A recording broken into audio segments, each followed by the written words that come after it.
Welcome to Bike Talk with Dave, the show where we talk to incredible people doing incredible things. I'm your host, Dave Mabel, and I appreciate you tuning in. This week, we're talking RAGBRAI. For those who don't know, RAGBRAI, or the Register's Great Annual Bike Ride Across Iowa, is a 7-day ride in late July from the west side of Iowa to the Mississippi River. Thousands of people do the ride each year, and this year we're celebrating its 50th birthday. The ride is special for myself not only because I love riding my bike, but for our whole family. I started riding on RAGBRAI 12 back in 1985. A few years later, I met my bride-to-be, Dee, and she hopped on a bike and joined the fun. We did miss a few rides back in the early 90s when we lived in Cleveland and we ran a camp. We couldn't get to Iowa for the summer. But when we came back in 1996, we jumped back in. And this time, with our kid, Ryan, and his godmother, Janet, joined us too. It was awesome.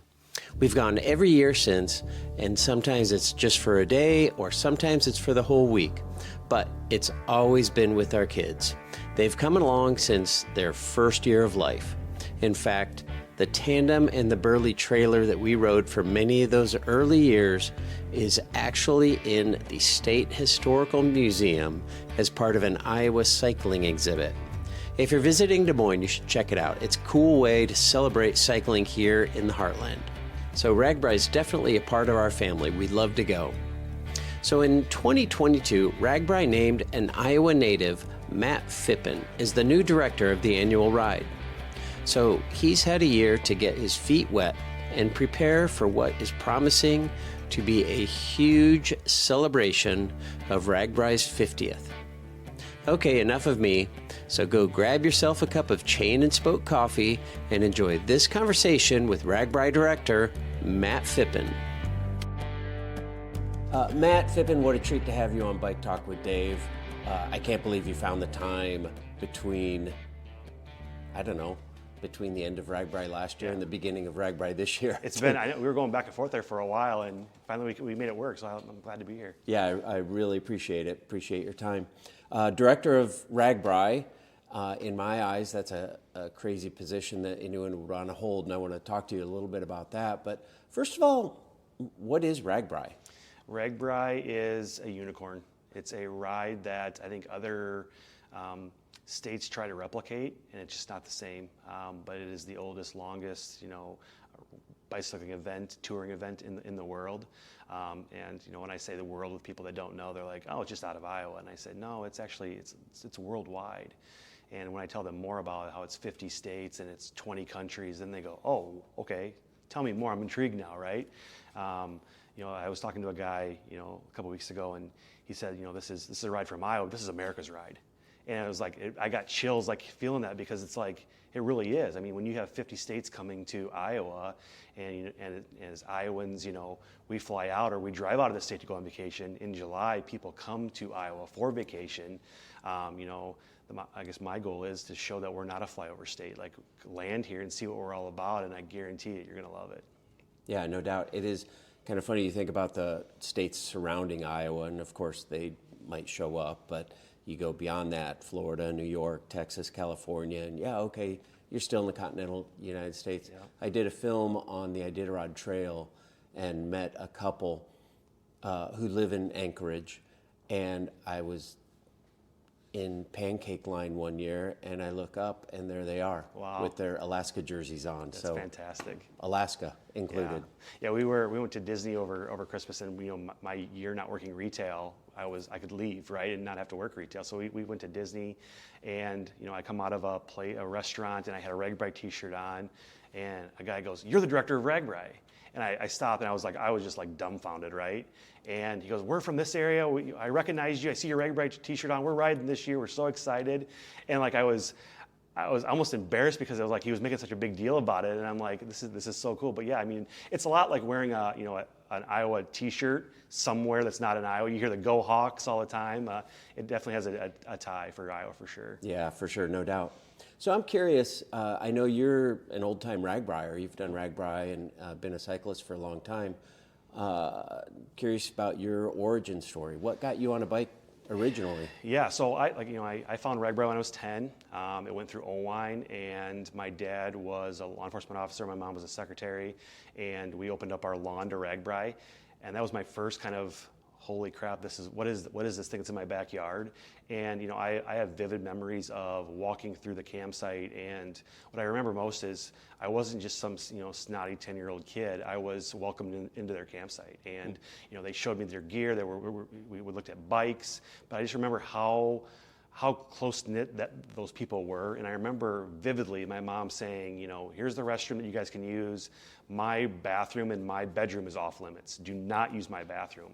And I'm just trying to think like why? But by the end of the night, they were using her bathroom because it turned into this friendship and this relationship that my mom was then sucked in. And the next morning she got up and she was making breakfast for everybody. And the riders left and you couldn't even tell they were in our yard. So I found it then. I wanted to instantly ride, and obviously being 10 years old, my mom said, hell no, you're not riding RAGBRAI. So I rode my first basically RAGBRAI when I was 18, when I graduated high school. Did it with a bunch of buddies. We just grabbed the bikes that we had. We had no idea what to expect. We hit the road, and it was, to be honest, it was miserable because we didn't train, we didn't have anything. We just went out and did it. But that's where it kind of got hooked.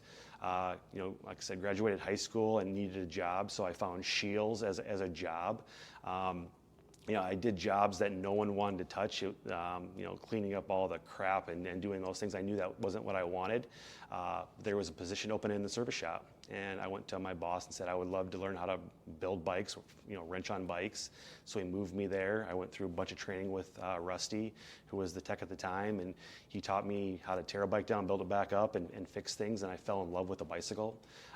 Because I felt like when a customer brought their bike in, I could provide a service to them, I could get them back on the road. But then a position opened up on the sales floor, and there was a cute cashier that I wanted to get closer to. So I wanted to be a sales guy because that was kind of the cooler position to have. So I moved into a sales role, got to sell bikes, and then a position opened up to be the bike manager for that store in Cedar Falls. And I was going to school, trying to get closer to this cashier with my classes and trying to figure out my life. And I had a manager that said, "There's a full-time position open. We think you'd be really, really good at it. We know you're going to school. Let's try it." And I was working full-time at Shields and trying to be a full-time student, and it just didn't work. I remember I called my mom because we had a store manager from Iowa City who was kind of our supervisor, and he came up and met me, and he kind of poured into me a little bit and said, I see really good things in you. I don't know if you see them yet, but if you want to commit to this company, you're going to be very happy, and we're going to do some cool things together. And I called my mom that night, and I said, "Mom, this old guy told me that he wants me to work full time at this store." And my mom was like, "Who the hell's this old guy?" And I told her who he was, and she says, "Matthew, you're young enough now. Take the shot. You can always go back to school." So I stopped going to school. I became a full-time, bike manager in Cedar Falls. Loved it. Got probably 6 months to a year down the road and started to just, bang my head against the wall because I just wasn't feeling like I was doing what I thought we could do. And that same supervisor from Iowa City called me and said, "Hey, we have a bike shop position open in our store in Iowa City." And at the time, it was the biggest bike shop in our company. And he says, "The job is yours if you want it." So I went home that day, talked to my, the cashier that I'm now living with, my wife, and I said, "You want to move to Iowa City?" And we didn't want to move to Iowa City. We moved to Vinton. We found a place kind of in between. So I became the bike manager down there, worked there for many, many years being the bike guy and selling bikes, running that business. It was, like I said, it was the biggest bike shop at the time in our company. And then we started building these bike shops out west, which made Iowa not so appealing anymore. Like people are going out west to buy stuff, and it was great for our company. But I knew that I didn't want to sell bikes my entire life, so a leadership position opened up in the store, and it was called a sales leader. So it was teaching the guys and the gals how to sell and how to work with customers, and it was all the training. So when you came into a Shields store, an expert talked to you about the bikes, and they were versed in the bikes because they rode and they had the knowledge. So I did that for many, many years, and through that process, I wanted to be able to sell RAGBRAI merchandise. And we were looked at as a big box store. and big box store does not fit on RAGBRAI. And we went back and forth, and finally I was sitting in my house one day, and a guy from Iowa City called me and said, "Hey, I'm sitting here with the director of RAGBRAI. He wants to meet you. Can you be in Iowa City?" And I said, "Josh, I just got home. There's no way I can be down there. I'm an hour away." And he gave TG at the time the phone, and TG and I talked, and he said, "Hey, we do this thing called pre-ride in June. I would love you to come out and ride with us, and I'd like to get to know you." Him and I spent a week on a bike together, and when it was all said and done, Shields became the official sporting goods store of RAGBRAI, and we sold the merchandise. So I finally got what I wanted. It just took a little bit longer than what I wanted to wait, but we did that for 12 plus years with pre-ride and being a sponsor, and then finally one day I had opportunities to leave and go to Texas, go to Colorado, and we always said, my wife and I, when Colorado Springs opens up, if it ever does, that's where we want to be. And Colorado Springs opened up, and I had 1 foot in Iowa, I had 1 foot in Colorado, and my oldest made the decision for us because I asked her, because we have family out there, I said, "Addie, do you want to move to Colorado and be closer to Uncle Kyle?" And Addie at the time was like, "Yeah, Dad, that'd be so cool." And her follow-up question was, "But can my friends go?" And at the time I said, "Addie, I'm sorry, your friends can't go. It'd just be us." And she was, "Well, that's stupid, Dad." So I said, that's our decision. So my wife and I committed that we were going to stay in Iowa the rest of our life. We built our forever home behind the high school in Vinton. I committed to being the guy in Iowa City for the rest of my life. And one day I got a phone call from RAGBRAI, and they said, "We want you to be the next director." And I wasn't ready for that call. Obviously it was a big commitment. I was with Shields for 23 years. I was the guy that, got the part-timer to go full-time, the full-timer to make this a career, and my pitch was, grow old with me, grow gray with me for the most part. And my wife actually made the call. We were laying in bed one night, and we were talking about the offer that was on the table, and she made a comment. She said, "Matt, you've sacrificed moving us to all these other stores, pulling us out of Iowa. Say yes to this." And I called Ann the next day, and I said, "Ann, I'm in. When do I start?" And January 10th of last year, I became the director of RAGBRAI. And like you and I were talking earlier, it's besides marrying my wife, it's probably the best decision I've ever made. I have more of my life back. I'm more present as a dad with my kids. I would love to tell you that I'm on my bike more. I'm not on my bike more, but I need to get back on my bike more. But I'm truly around an event that I absolutely love. And the cliche term of, when you love what you do, you never work a day in your life kind of thing. I kind of feel that's where I'm at right now. So there was a lot of things at Shields that I loved, but there were just things that I just didn't like, where, with RAGBRAI, I love every aspect of it. Can I ask you that question on Wednesday of RAGBRAI? Yes, you definitely can. Yeah. And that's like, I think that's what I love the most is I love, all the planning that goes into it for when Wednesday and RAGBRAI hits, and it's the biggest day on RAGBRAI.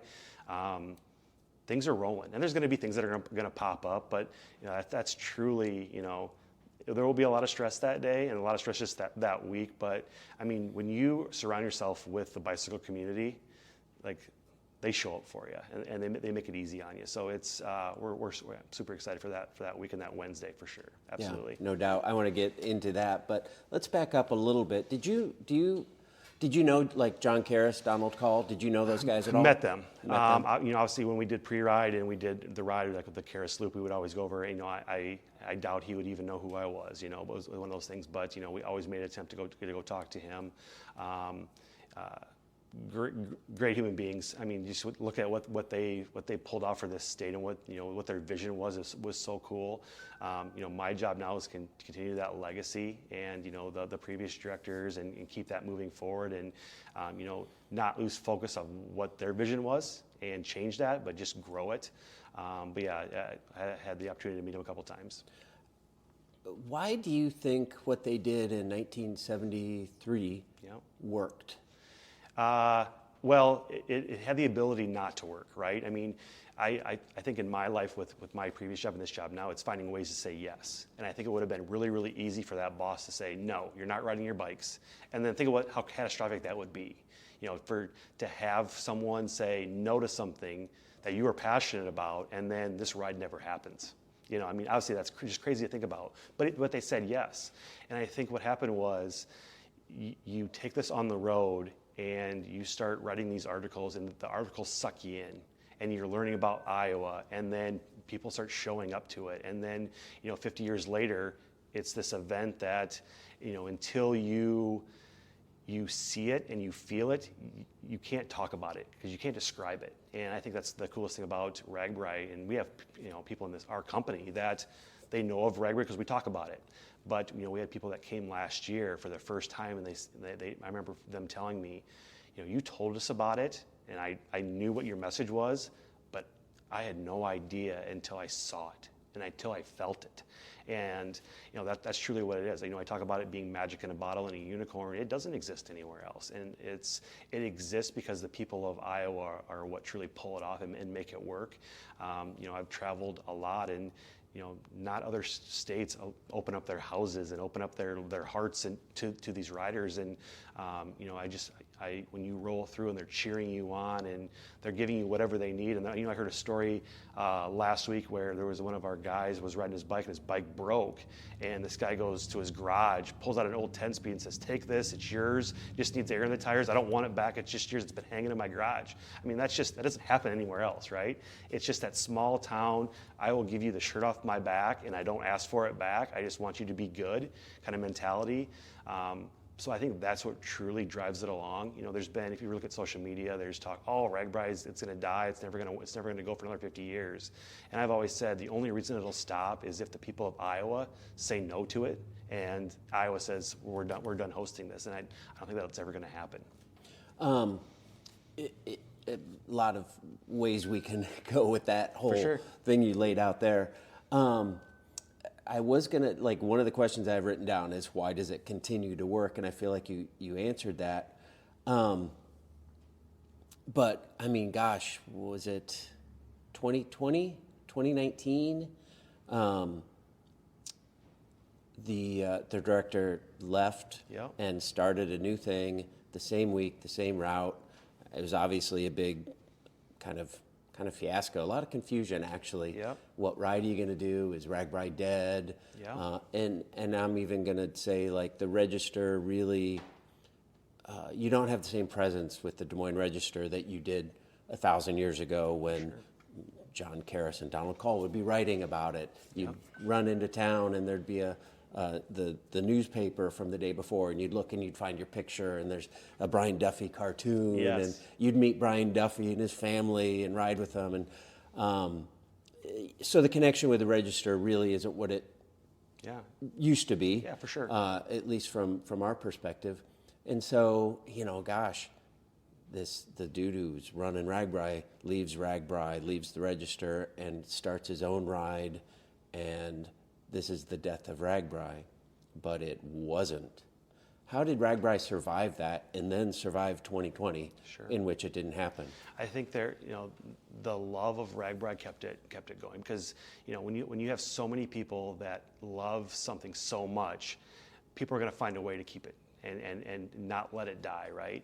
I'm a big fan of opportunities, and I think in life things happen, and there's always an opportunity that comes out of it. You look at where those directors are now, where people in life are now. I really believe that everybody's in much better positions. I stay in contact with TJ. I talk to him on a semi-regular basis, and I know he's happy doing what he's doing. He's still putting on events and riding bikes, and he's just not in the state of Iowa. He's somewhere else, but it opened up an opportunity. Obviously, you fast forward to me now, it opened up an opportunity for me too, and I'm in this role. So I think when it did happen, there was a lot of questions. Where do we go? Who do we follow? Right? And I think so much came out so fast, and we don't need to go down that road because it's in the past. But it's one of those things where once it all started to shake out and things started to happen, no one wanted RAGBRAI to die and go away. So a new director was named. He got us through that part of it, which to give him some credit to coming into that role. I don't know if anybody really wanted to touch it because they just didn't know, right? They were scared. Is this something that it even makes sense? So to give Dieter credit, he said I'll step up, I'll do this, and he got that year done. And but I think from what it'd be really, really easy during COVID, and the communities and the towns that just like completely shut down, were scared of it. It hurt them. The businesses that found ways to thrive and stay open are now more successful now because they learned how to do it. And I remember, with Shield, I mean, we were deemed essential. How are we going to keep our staff on? We don't want to let people go. We don't want to, tell people that they can't come to work. So how do we do that as a company? Continue to thrive and to continue to do things that's outside of the box, thinking of, maybe we do, same day delivery, and we do this and we do that, and we ramp up our website and allow people to buy things online. And looking back, we made so many cool things that happen that are in the business today, but were born out of COVID. So as bad as COVID was, it gave people opportunities to figure life out and take steps forward. And the ones that were scared, they took steps back, and businesses were closed. But I think we continue to stay open. We did the virtual events, to kind of keep biking in top of the mind. And then in 2021, the ride came back, and I was on ride, and the numbers, they were good. But people wanted to be back on ride, and there were still people with masks on, and there were still people that were kind of, I love this ride, but I'm still kind of worried what's going on in the world. You fast forward to last year, people are back, and you felt it, you could see it. That first town out of the gate in Brunson, Iowa, where people were walking their bikes almost a quarter mile in, and to see that vision and go, holy crap! I felt so bad because as the director, you're signing up to do a bike ride, but yet you're walking your bike into towns. But that's part of the gig, right? But to see those people truly back was very, very fun. And then to end that ride with the year that we had with the weather and everything else. And I always joke, if we could have dipped in Lansing and had a RAGBRAI 50th registration sign up, the line would have been just as long, because they were so excited to ride their bikes again. Yeah, for sure. I think that would be a good day and a bad day to get people to sign up, because you definitely want to get home. Yes, you do, absolutely. I'm curious about the route and what factors do you consider when you're dreaming of next year's route, and kind of when do you start dreaming those dreams? We're already working on it. I mean, we're working on, if you ask the DOT, they want the next 5 to 10 year plan. Oof. They want to know where we're going, right? And it's funny when they ask that question, because I know I can't deliver that, because so much just changes in a year. As we were planning 49, we're talking about 50. And we knew what 50 was going to be. We knew that there was going to be tons of history around 50. When you looked at social media, everybody said, oh, they're going to do year one route, and that's what it is. And it could have been, for my job, it could have been easy. Yep, here it is. But it was a day shorter, and we needed to add some stuff to it. The other thing, the reason why we couldn't do year 50 is because RAGBRAI Nation is sneaky good. Like, they'd already have hotels locked down, and we'd be hosed, right? So we had to, kind of throw some curveballs in there, because our team has to travel across the state, and our team doesn't camp. We're in hotels because we have to do that. And it's not just our team. We're bringing the State Patrol with us. We're bringing our sponsors with us. So it's a big footprint. So, I remember sitting at my table in my house, and I had a paper map of Iowa, and I'm just like, I'm circling places that I think would be really, really cool. And for me, when I'm building a route, is where do I want to go? What roads do I want to get on? And, I've always said with my girls, if we're going to live in Iowa, we're going to try to get to every community in Iowa and say we've been there, right? So this job allows me to do that. So, there's a new town on route this year that's never been on in Buffalo. And, for us, it's finding out, where we haven't gone and what road we haven't been on, because I think it'd be, the event is unique in the standpoint it's not the same route every year. I mean, it'd be really, really easy if it was the same point A to point B, and it was rinse and repeat, and it was done. But I want to get on new roads and find that new windy road that is less traveled. And it's as a driver, like you hop on the interstate and you go. But when we go on trips with the family, like, I'm driving back roads, and I'm sure my girls hate that because it takes us longer. But you just see the history of what Iowa is as you're winding through these towns, and then you come into this small town where if you blink, you miss it. Well, let's try to find a way to get to them, right? So, it started with a map and me kind of just putting points on it. And when it was all said and done, like, I kind of like high-fived myself. I'm like, man, this looks really, really good.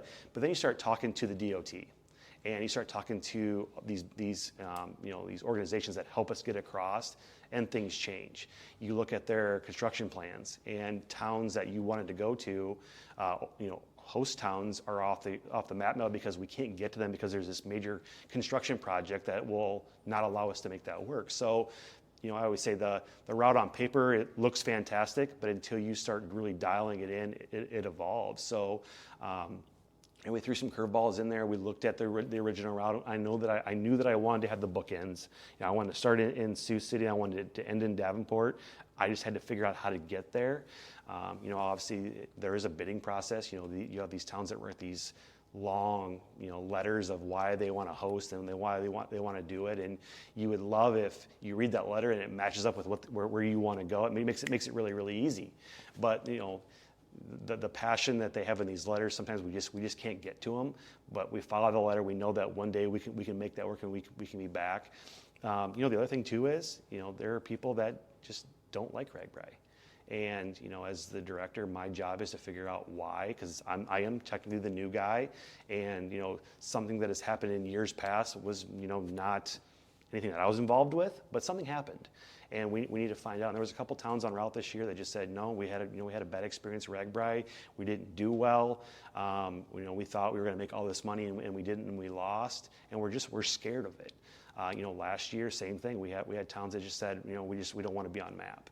And once we started to talk through them and show them how we could support them, they signed up. And then what I'm so proud of is after we did our last tour across the state, every community we went through said, if it comes back through this area, you call us, we'll host RAGBRAI again.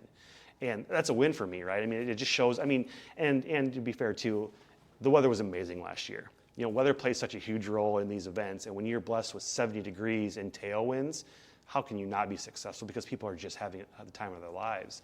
And the towns that hosted last year, it was a major lift for them. It was tough, but they all look back and go, man, we could do this again. And the joke was, for when we toured, Ann and I said, okay, perfect. Well, we're going to basically rinse and repeat this route again. We're coming back next year. And there were communities that went, oh my God, yes, this is so great. Because if you think about it, they know what they did. They know what they want to fix and make better. Sure. And literally, if we come back next year, they're ready to go. There was one lady in one town that kind of grabbed her chest and was like, you're kidding, right? And we were obviously, but she's like, I'm just not ready. I need some time. I need some separation. That's fair. It is fair, right? Yeah. But like for me, you can't go central every year. You can't go north every year. You can't go south every year. You got to find ways to mix it up. And like when you take all the routes and you lay them all out on a map, there are some spots that you want to get to. The downfall is in some of those areas they're just not roads to get to those spots you want to go to. So unless you want to ride gravel all day, you can make that happen. But there's not a lot of paved roads in some of those areas. So we get the route done. And then I put it on Ride with GPS so we can actually physically see it. And then I turn it over to the DOT, and we have a meeting with the DOT. And I think that's, from a partnership standpoint, with the DOT and the State Patrol, I feel that we're in a fantastic spot. I think they feel that they're a part of it, and it's not just RAGBRAI versus the DOT. I want to be on roads that they want us on, and I've always told them I'm willing to bend. I don't want to break, but I want to work with you. And there's been times where they've said, we don't want you on this road. We want to put you on this road instead, and we think it's gonna be better. And then you go out and drive it and go, holy crap, it's so much better. It's a better quality road. The scenery is better, so it's a win for us. But I want them to feel like they're a part of it, and they're willing to, when they feel like they're a part of it, they're willing to help out more and do bigger things. But it's a growing partnership, and obviously I was the new guy last year, and I was just joking about we'll just shut down major roads, and they're haha, funny, right? But now this year, there's some roads that we're probably gonna have to shut down, and they're supporting that now. So it doesn't happen, just by accident. It happens because I think they feel that we're willing to work with them. And there was a lady that had over 30 years of RAGBRAI experience, and she made a comment. She goes, in all my years, this has been by far the best relationship because we feel that we're with you, not against you. And it makes me feel good that we have that strong partner because we are on their roads, right? But so we look at the route, we dissect it. Once we feel good about it, that route goes to all the district leads. And that's where it starts to get tough because you're getting more eyes on the route. That is a secret. And the one thing I found out about RAGBRAI is people they value that secret so much. And I've been around people where we're talking about things and I don't want to hear because they want to be surprised in January. So, my worry was, when you start giving it to these district leads and more people are seeing it, it's easy for it to slowly start leaking out, and before you know it, the route's announced. And they did a really, really good job. They understood the importance of it, and we got eyes on it even more. We made more changes to it, and then, once we get these overnight towns locked in, it's done for the most part. Now, so we get them to sign off, they're on board. January, we announce it to the masses, and they know exactly where everybody's sleeping that night. And then the next step is all the pass-throughs, or all the dots on the map that you have to connect. And, you have them mapped out, but you still have to go in, you still have to talk to them. There was towns this year we went in and talked to, and they couldn't say yes fast enough. They were so excited to get back on the route. And, we also changed things, from a support standpoint. In previous years, we offered $10,000 to the meeting towns to help with their project. We offered $15,000 to the overnight towns, but there was never any support to all the pass-throughs. Oh. And the pass-throughs are truly the ones that need the money because they don't have it, right? So when you walk in and say, hey, we want to come and we want to bring you $5,000 in cash, oh yes, they feel better about it, because that's a big lift. They know RAGBRAI's going to be a lift, but then it's, how do we pay for this? Yeah, so it's also a risk. Like, they put money into it. It's a huge risk. If it's cold and wet and raining and windy and it is nobody's eating pancakes or whatever. Exactly. Like, yeah, and that's it is the, wins or losses. If it's beautiful like it was last year, they win. But if it is hot, or if it's rainy and stormy, it's tough. And like I said, it is a gamble, but giving them some money to start up takes away some of those pain points, and then they can do it. There's a town that said no, and then we talked through it, then they finally ended up saying yes. But there's a lot of community members that are just, they were put in a bad spot, so they're just kind of like pushing back a little bit, and we want to go and talk to them. Because I want to show them that we're here to support, we're here to help, and bring them vendors and help bring them people that can help with that lift. Because I truly believe that this is a major shot in the arm for some of these small communities, the communities that are dying out. This is a way to help us help them thrive a little bit. Mm-hmm. Let's talk about 50 years, which is a crazy number. How do you think this ride has changed in 50 years? Well, I think it's been very, I wouldn't say cookie cutter, but it's rinse and repeat from start to finish. There's a process, there's a recipe that you have to do, and you move it past. I think in order for us to grow for another 50 years, the ride has to evolve.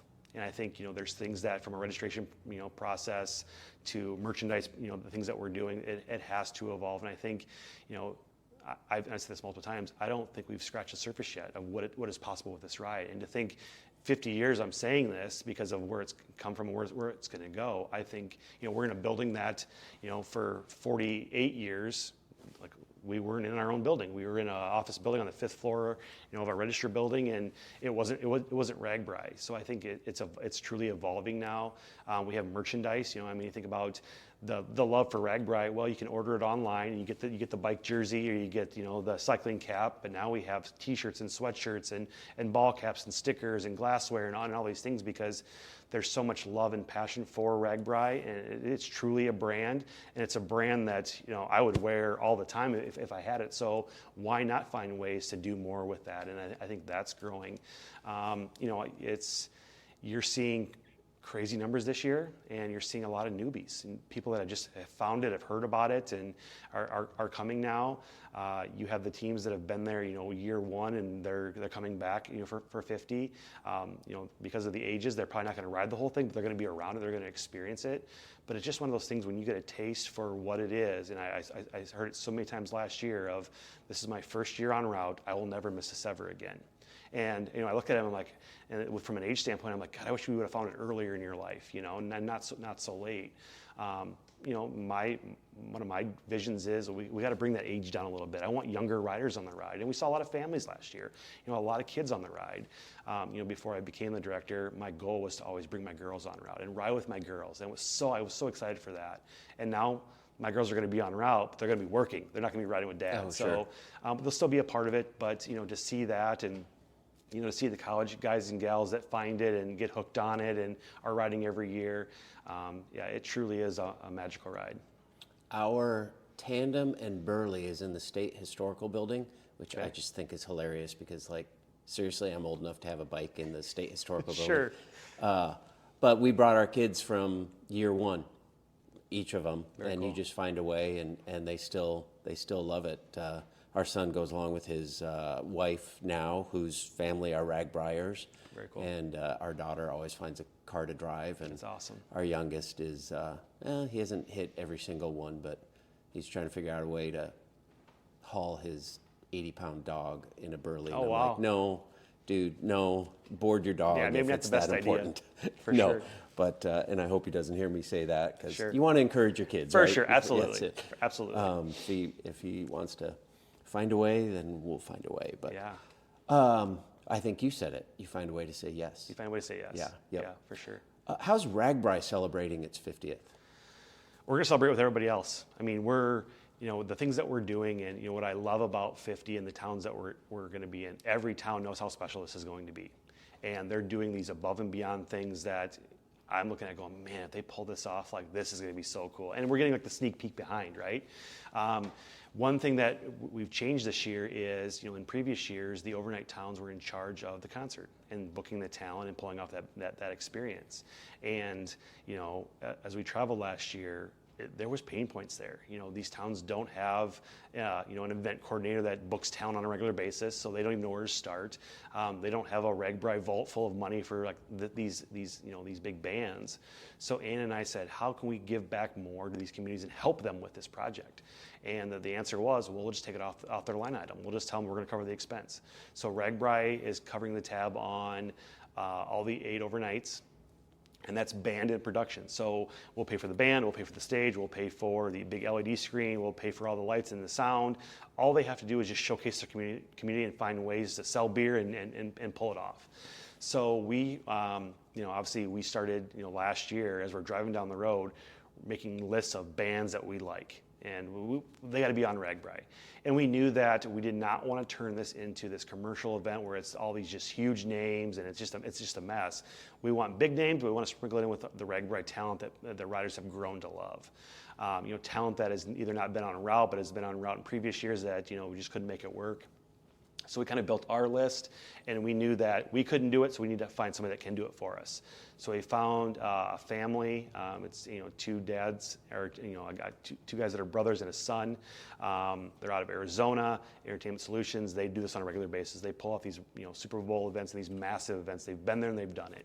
And we got through a friend, got partnered with them. They were just here this week. They traveled with us.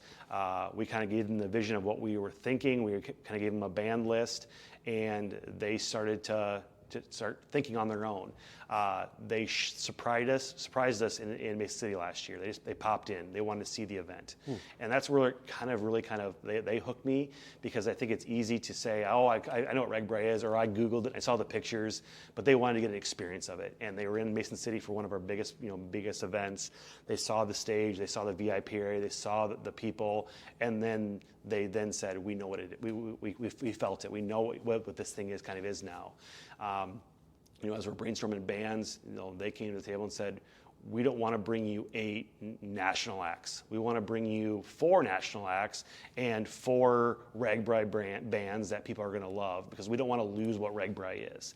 And that was the second thing that kind of hooked me, because we're paying them. The bigger the band, the more money they make, right? So, for them to say we're good with these, these $10,000 to $25,000 bands sprinkled in with some of these bigger numbers. So we started working through that process, and it's been a learning curve for us. We've learned a lot, from how to book bands, because you tell them a band, they reach out, they find if they're even available. If they are available, they give you a price, and the price isn't. It's there. If you say yes that day, it doesn't mean you're getting them. It doesn't mean that they're saying yes to you, right? So it goes back and forth, because these bands, for the most part, they're holding out. They want to know what else is going to pop up on the calendar, what other offers they're going to have, and it's this racket of, well, if this band or this community is paying me this, but this one wants to pay me that, well, it's business, right? You're going to go to that other one. So just because there's a menu and there's a price on there doesn't mean you're going to get that price locked in. So there's a lot of back and forth. And I remember talking to Ann about it and just saying, if we're going back and forth this many times, imagine these towns doing this, and this is not their full-time job. So like they're working full-time at at the bank, and they're doing this on the side, and she's going back and forth and back and forth and back and forth.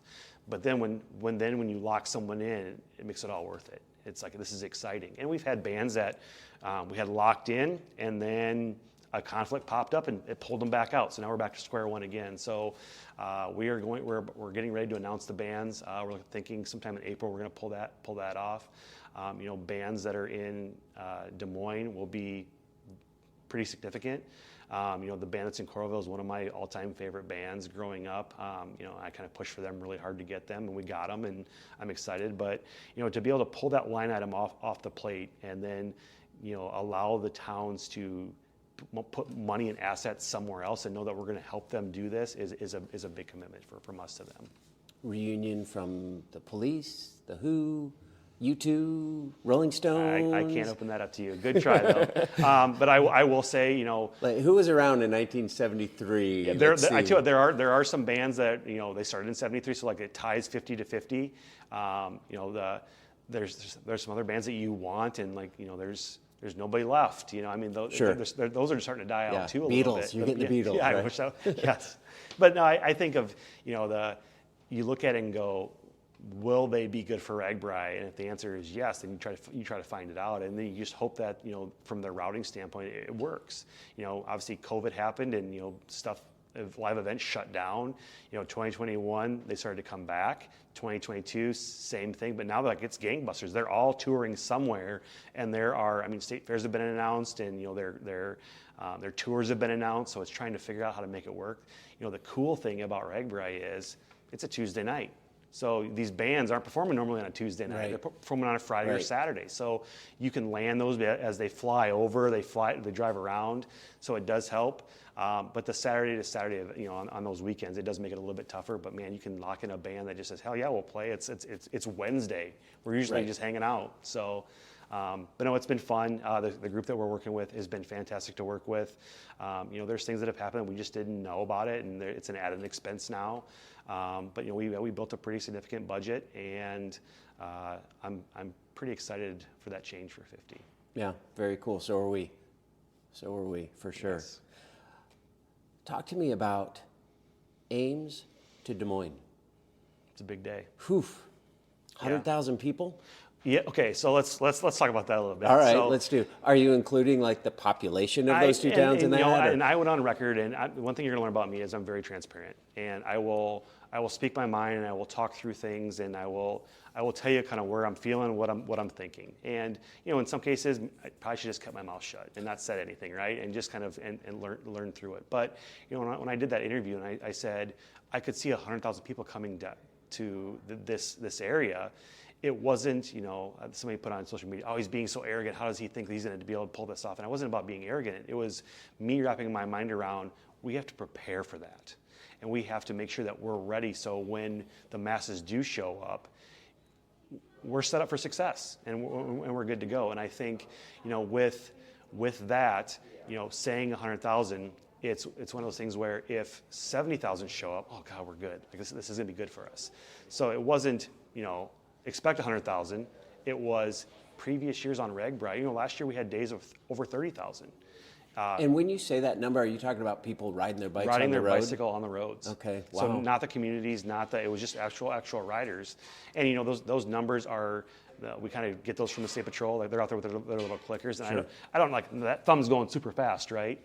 But then you look at what we're doing now and the event, and I remember coming Iowa that one year, there was over 40,000 bikes on the road. And I remember walking, we couldn't ride our bikes out of Cumming. We had to walk our bikes out of Cumming. Oh, for sure. It was a super busy. It was super busy. It was a short day, and it was all jam-packed in that area, and it all worked out.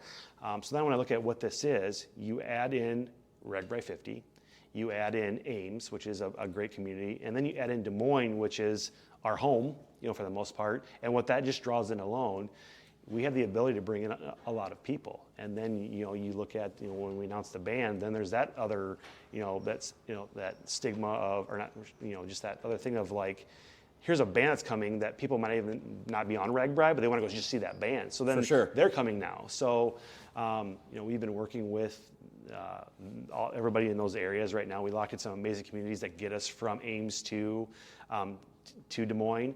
Obviously working with the city managers and the DOT and the police and every law enforcement agency possible is playing a role.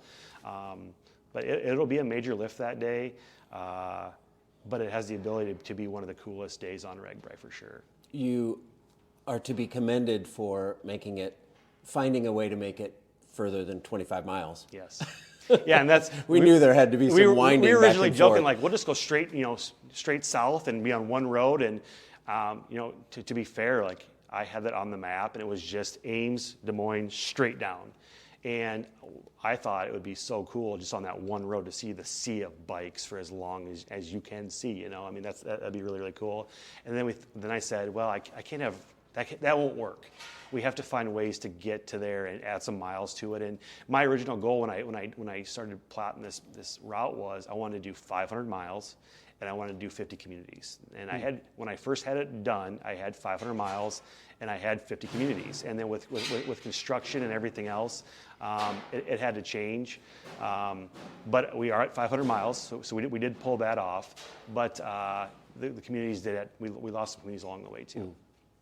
How many communities? 38, I think, is we have now. 38?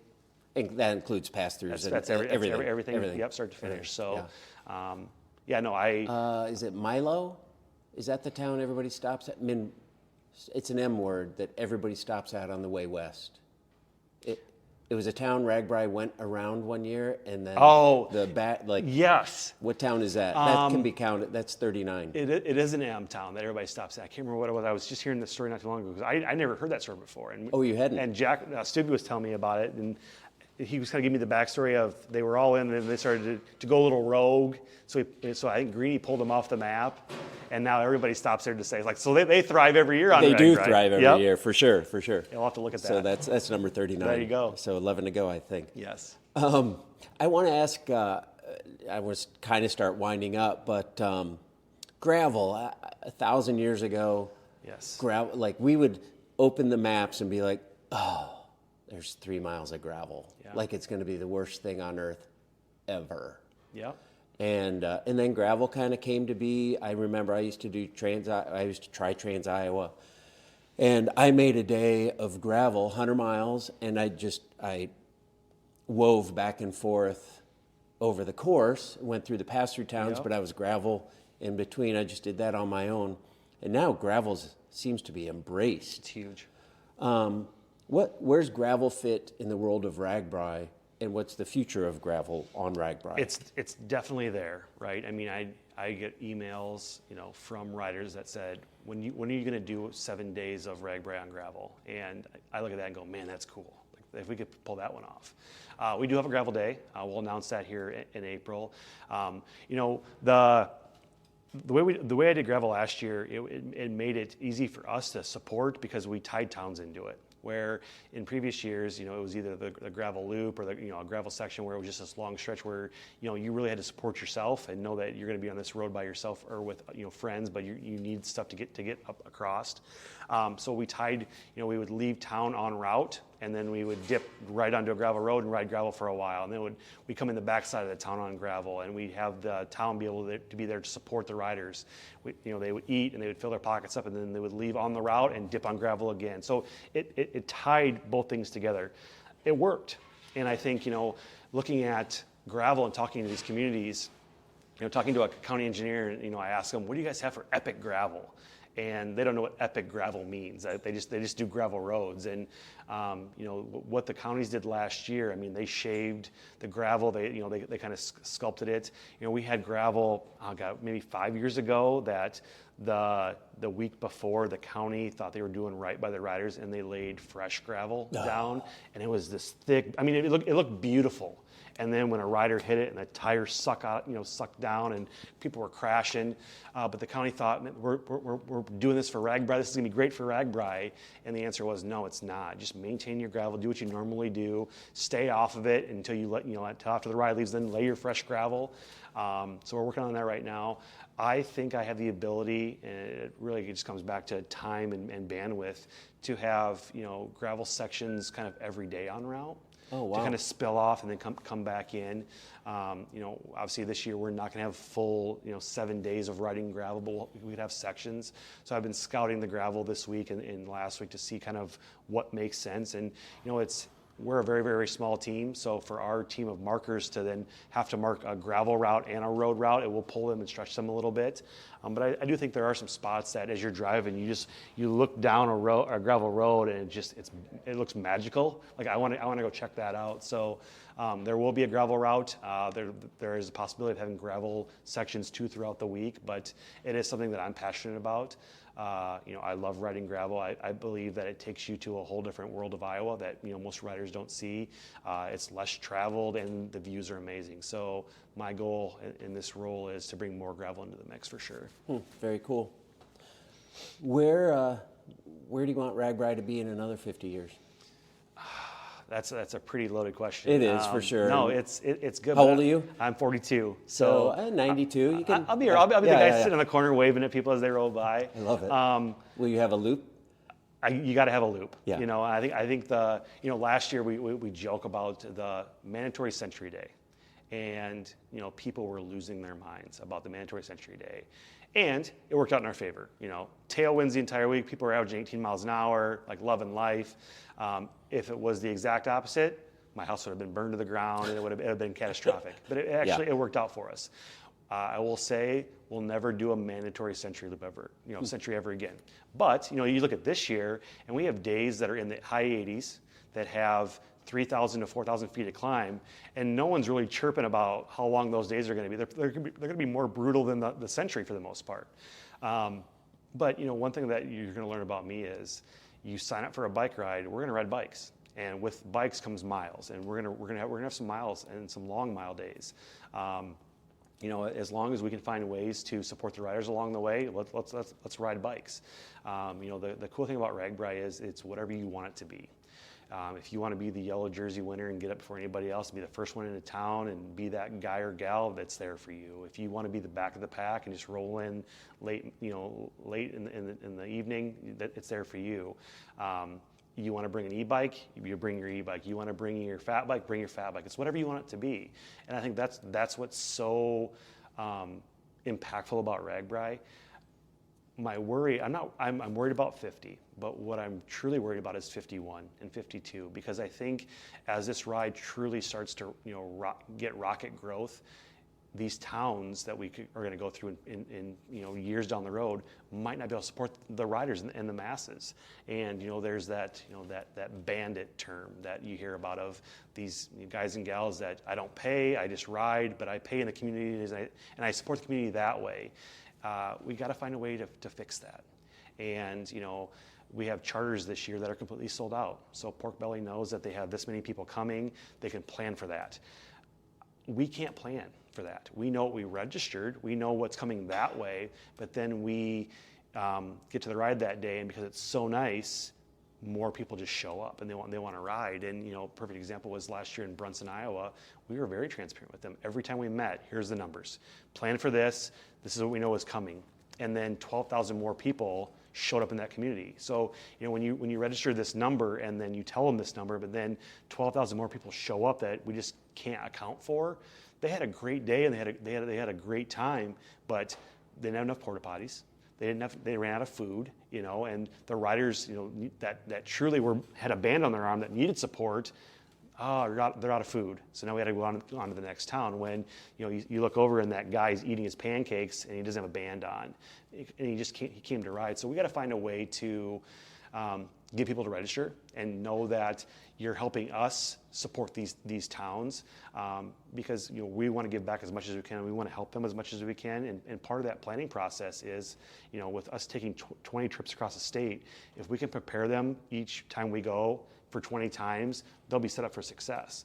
But when you roll in and like I stood in a corner last year with the State Patrol and watched riders roll by, and I was trying to find bands as they rolled through, and they were few and far between because it was such a beautiful day. They grabbed their bike out of the garage, they aired it up, and they were on the road.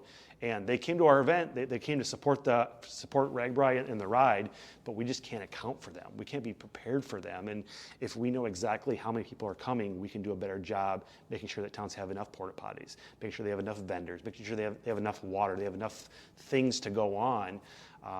So for the next 50 years, like I really want to find a way to fix that. And I know that because of what RAGBRAI is and the unicorn of it and the roads that are always going to be open, you're going to have people that are just going to just come on and not pay. But if they see the value of what RAGBRAI is trying to do and our future of truly growing small town Iowa and making Iowa thrive, for that $200 ticket to punch your ticket to come to RAGBRAI is pretty small. I mean, you do bike events. There are bike rides that are one day that are $450. Sure.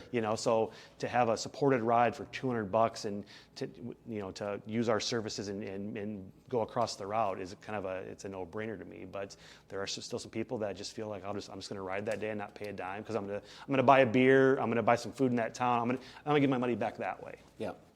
How does somebody?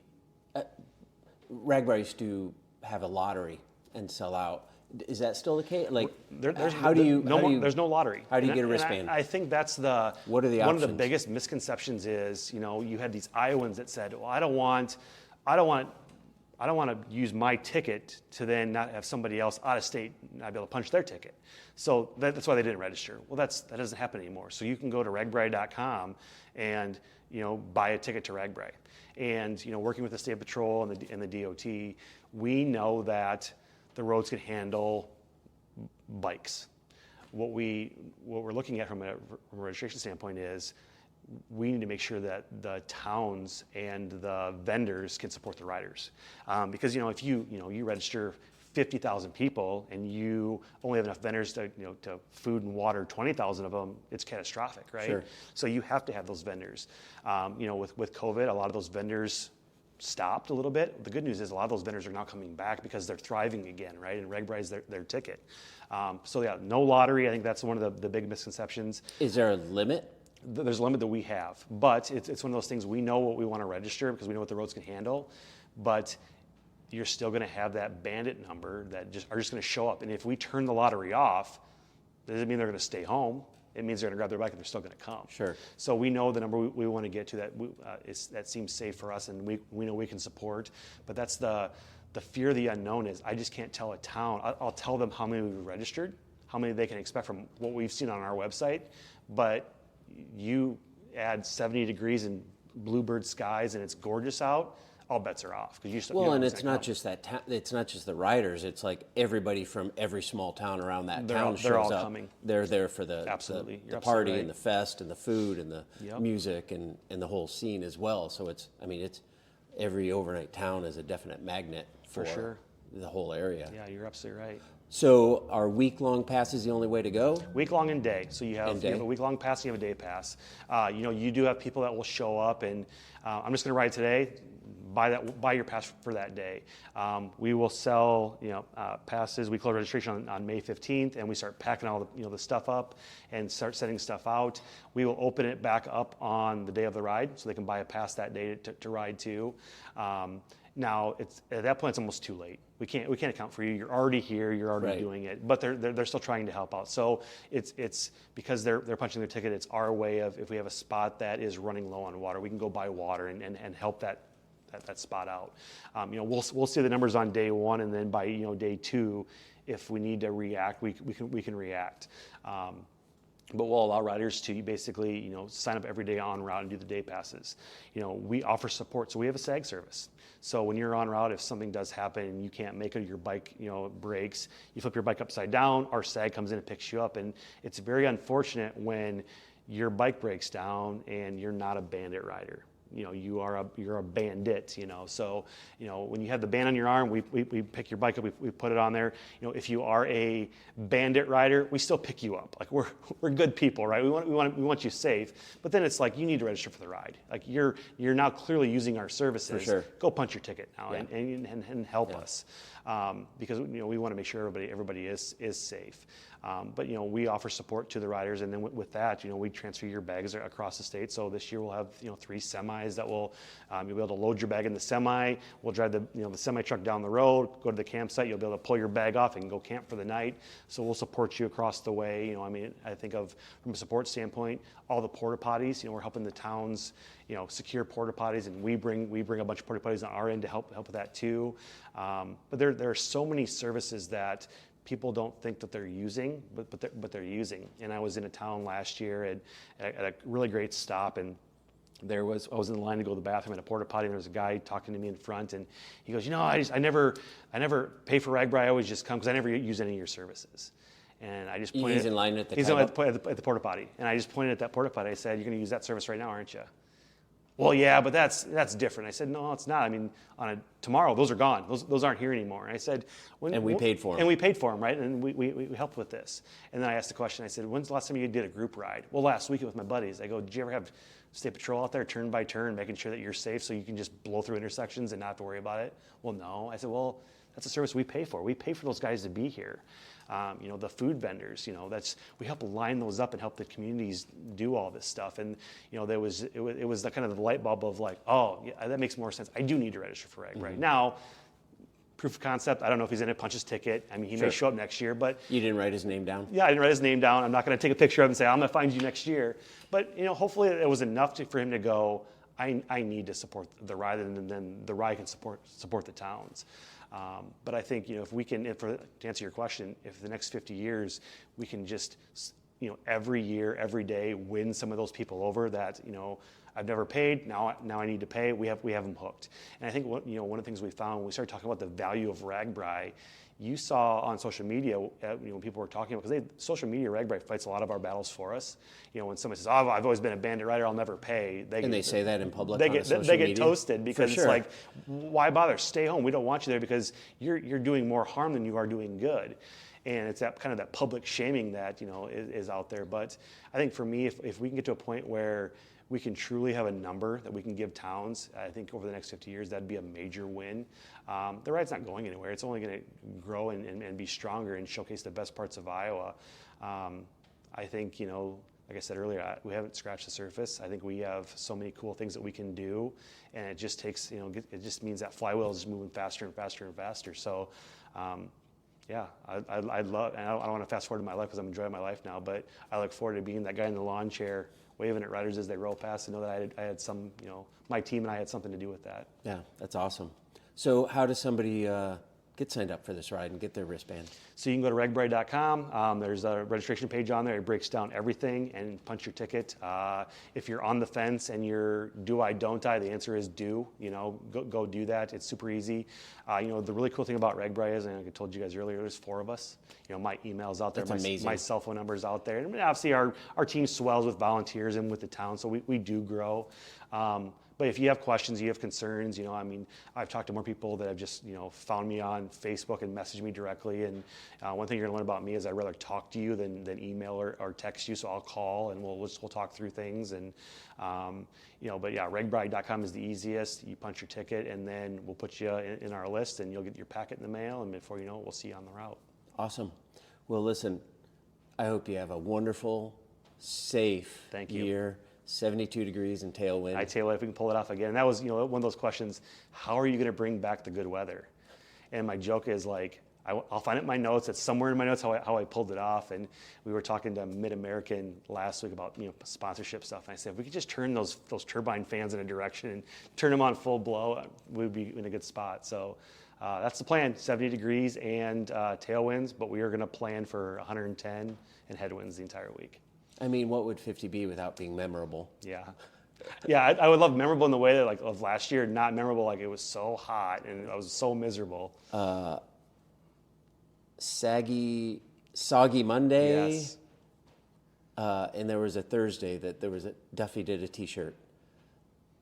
I don't remember that, but there was a Thursday, and I mean 2 very memorable days. Yeah. Was it Soggy Monday? Soggy Monday. Soggy Monday, yep. and I don't know, must have been a headwind Thursday or something, but yeah. Anyway, everybody I talk to, I always say, the worst day on a RAGBRAI will always be better than the best day at work. So, they're like, and the other thing too is like I want people to train. bring your best version of yourself to Iowa, and don't mail it in, because I guarantee you that first hill out of Sioux City, you'll be cursing my name if you didn't train. So get your butt on a bicycle, and we'll see you in July. Awesome. Thanks tons for your time, and we'll look forward to July. Anytime. Thank you. Thanks tons to Matt for making time to talk. It was really fun to do in person and in the RAGBRAI headquarters. I promise you it was like a trip down memory lane for me with all the RAGBRAI memorabilia and old posters. If you want to start creating your own RAGBRAI memories, get signed up before May 15th at ragbrai.org, and hopefully we'll see you there. I'd like to thank Chain and Spoke Coffee for supporting the show. You can order your favorite blend right now at chainandspoke.com, or you can just stop by the first retail location in Des Moines. It's got great coffee, great bikes, and a great vibe. Highly recommended. If you're headed across the country on either I-80 or I-35, be sure and stop in. That's chainandspoke.com.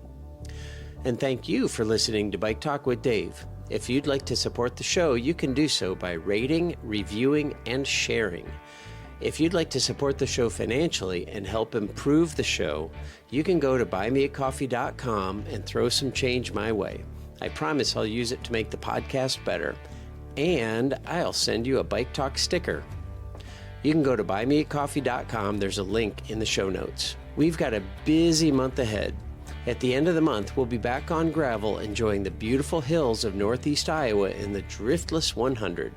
There's still time to join the fun at driftlessgravel.com. Hopefully we'll see you there. And in mid-May, oh, this is going to be good. In mid-May, stage racing returns to the Midwest at the 3 Days of Des Moines, or Dragdgatsi.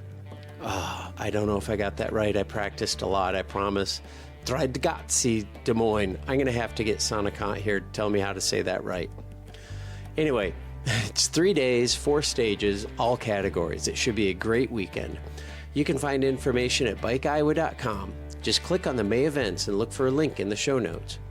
And if you are looking for a destination gravel ride, the Gravel Locos Texas Ride is on May 20th in Hico, Texas. I can't wait. We're kind of tentatively planning to head down there next year. Oh, and hats.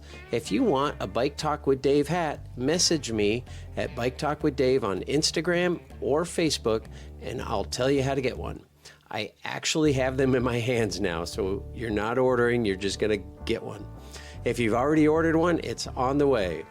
Thanks tons for listening. I hope you have a great week. Keep the rubber side down and the wind at your back.